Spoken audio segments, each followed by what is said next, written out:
I thought long and hard about sharing a message related to a lot of what's going on in society, and I went over and over with it, getting up early in the morning and praying about it, and I just really feel led to share this with you guys, and hopefully that this will be inspirational for you.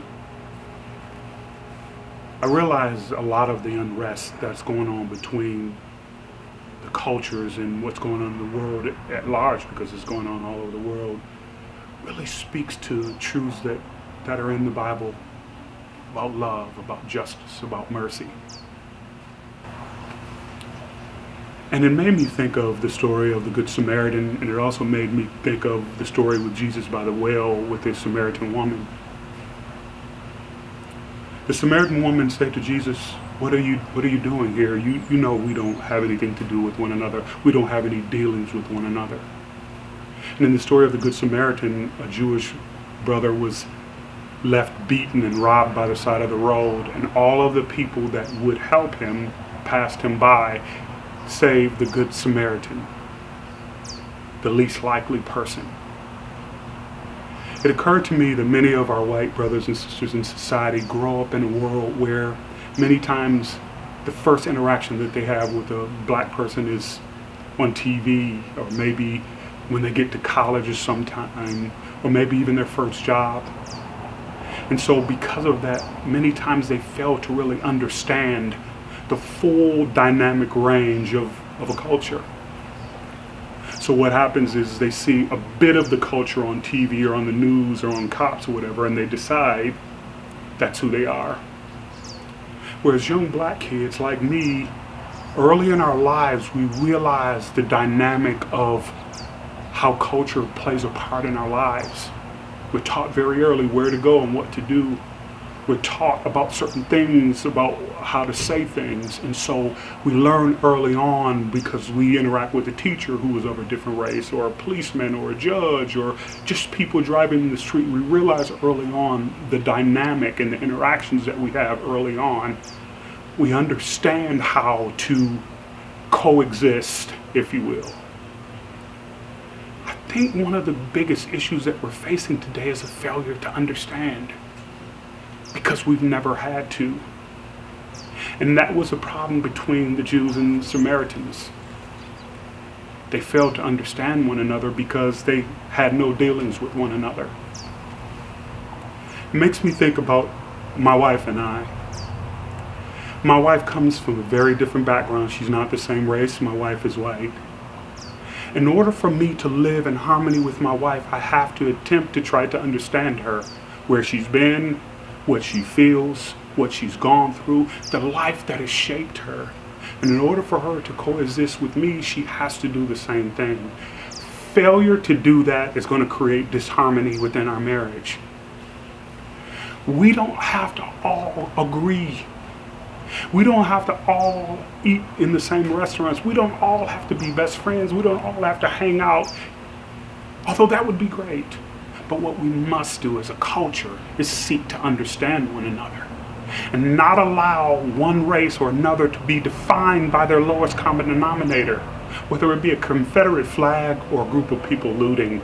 We cannot allow what we see to define the whole, because just like white America, black America is this vast person, unique culture that's got different dynamic elements to it, just like everyone.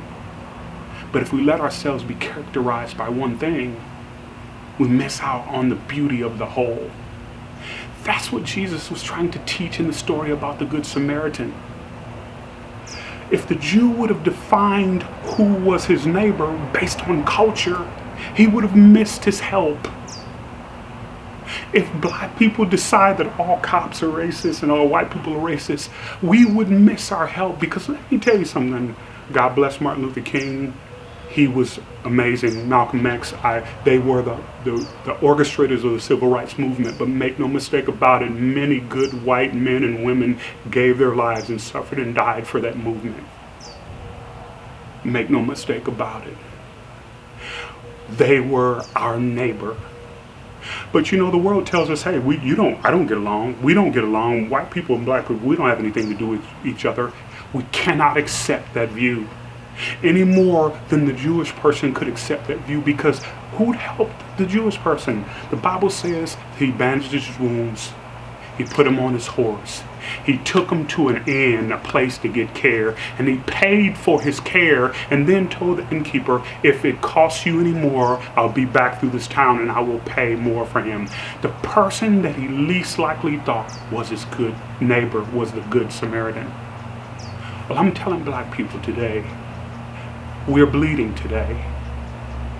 And our good white American, our good American, is bandaging our wounds and walking with us in protest and supporting us and loving us, just like they've done for hundreds of years. There are good people in this world, and we're no more right to say all cops are bad or all white people are bad than they are to say all of us are thieves and looting and this and that. Anything that would define an entire group of people based on a segment of that is wrong on any side. It's wrong.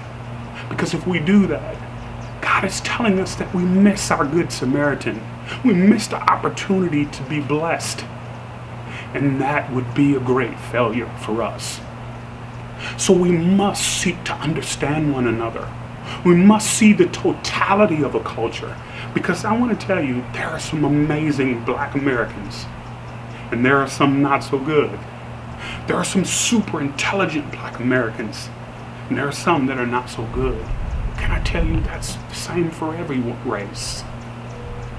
But we can't let one another be defined by our worst, or our failures, or what we see on TV, or some character played in a movie or a TV show. We must understand one another.